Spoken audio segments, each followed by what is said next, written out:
Добре дошли в граматика на писането. Днес заедно ще прочетем познатата ни приказка за лъжливото овчарче. Ще я използваме като пример, за да разгледаме кои са частите на една история. Независимо дали имаме басня, приказка, разказ, че дори и роман, всяка история има няколко основни части или компонента. И нека да пристъпим сега към нашето четене. Едно овчарче пасяло стадото на господаря си близо до тъмна гора, недалече от селото. Скоро пастирският живот започнал да му се струва много скучен. Единственото, с което можело да се развлича, било да разговаря с кучето си или да свири на овчарския си кавал. Един ден, докато седяло и наблюдавало овцете и тихата гора и си мислело какво ще направи, ако види вълк, му хрумнал начин как да се забавлява. Неговият господар му бил казал, ако някой вълк нападне стадото, да извика за помощ и селяните ще го прогонят. И така, макар че не било видяло нищо, което дори да прилича на вълк, то се затичало към селото и закрещяло с пълен глас. Вълк! Вълк!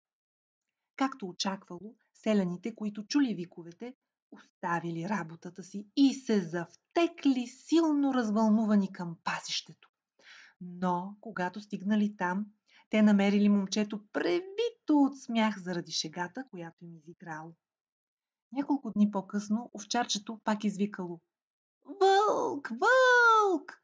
И този път селяните се затичали да му помогнат, само за да им се присмее отново.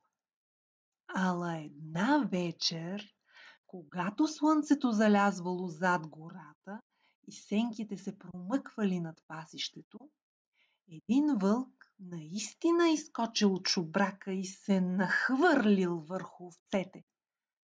Момчето ужасено се втурнало към селото и завикало: Вълк! Вълк! Но въпреки че селяните чули вика, те не изтичали да му помогнат както преди. Този път няма да ни измами, казали те.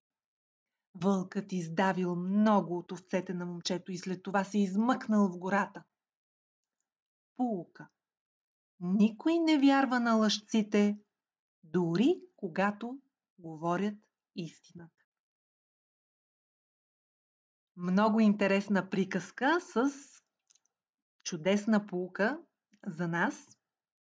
Да говорим истината, така че хората да ни имат доверие и когато изпаднем в беда, да ни помогнат. А сега ще си поговорим за самата история. Какво трябва да съдържа според вас една история? Било то приказка, разказ. От какво се състои? Винаги имаме герои. Тези герои са на някакво място. Те може да са хора или животни, може да са извънземни, зависи от историята. Те се намират някъде и авторът, понеже това не е пиеса или филм, той трябва с повече думи и описание да ни въведе, да ни представи героите.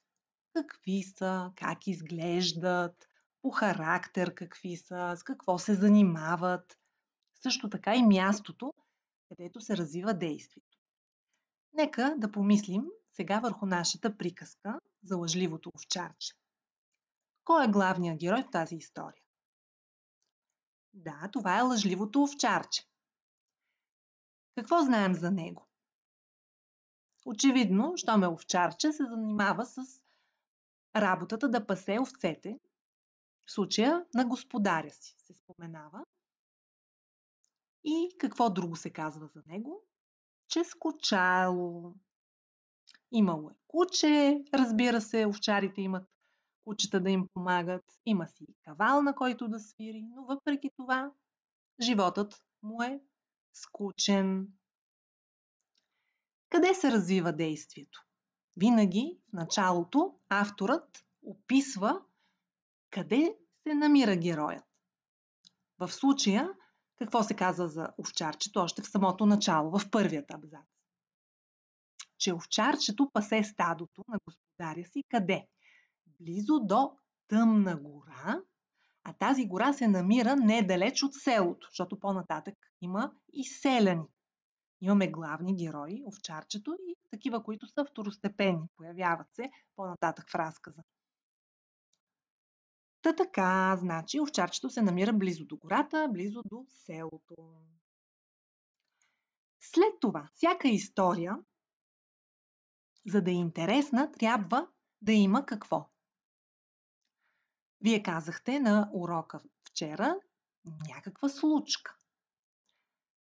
Всяка история има нужда да разкаже какъв е проблемът на главния герой. Главният герой обикновено иска или има нужда от нещо, или трябва да преодолее някаква трудност, трябва да разреши проблем. И всяка история трябва да има такава част, за да бъде интересна, иначе няма да е история. Ако просто, представете си в цялата приказка, просто разказвахме за поляните, цветята, овцете и нищо интересно не се случва. Пред овчарчето то няма желания, няма нужди, нищо не прави съответно. И да помислим сега тук какъв е проблемът на главния герой. Ами, казва се, че живота му се струва скучен и то търси начин да се забавлява.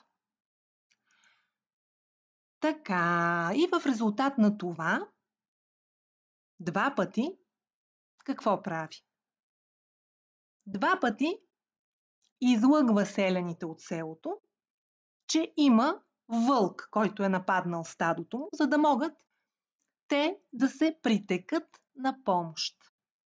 Те му вярват първите 2 пъти и наистина отиват, но то какво прави? Смее се и им се подиграва. Веднъж номера му мина, втори път, но какво се случва? И сега отиваме към третата част на всяка една история. След като главният герой имал някакъв проблем, той ще търси начин да си го разреши. Понякога това разрешение ще е добро.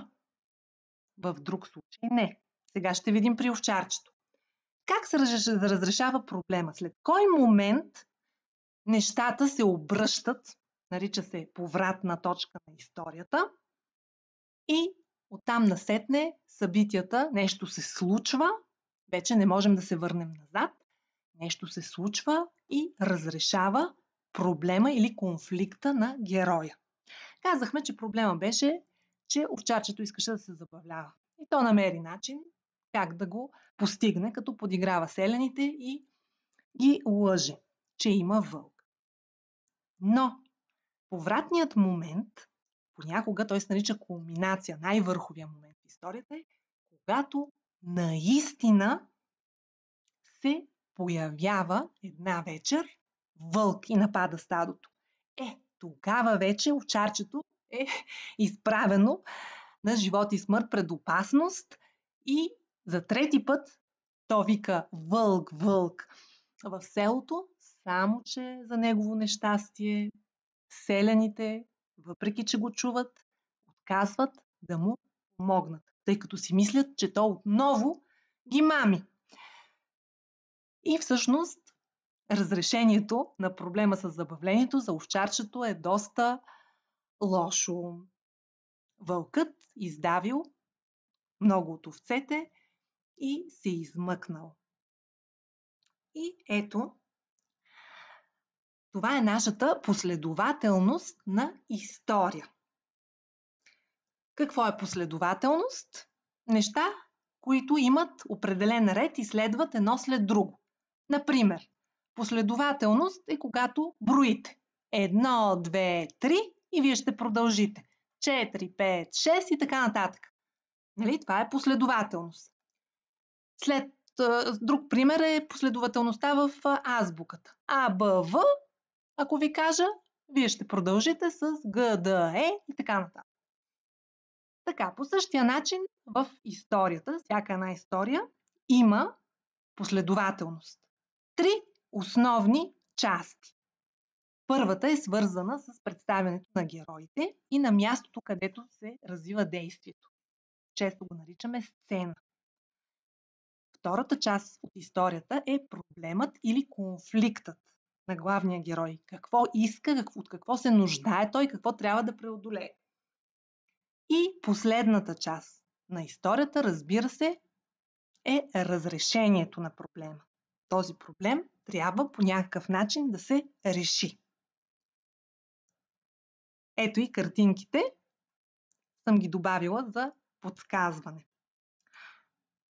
Ами, за днес това беше едно въведение за това каква е последователността на всяка една история, разгледана с приказката Лъжливото овчарче.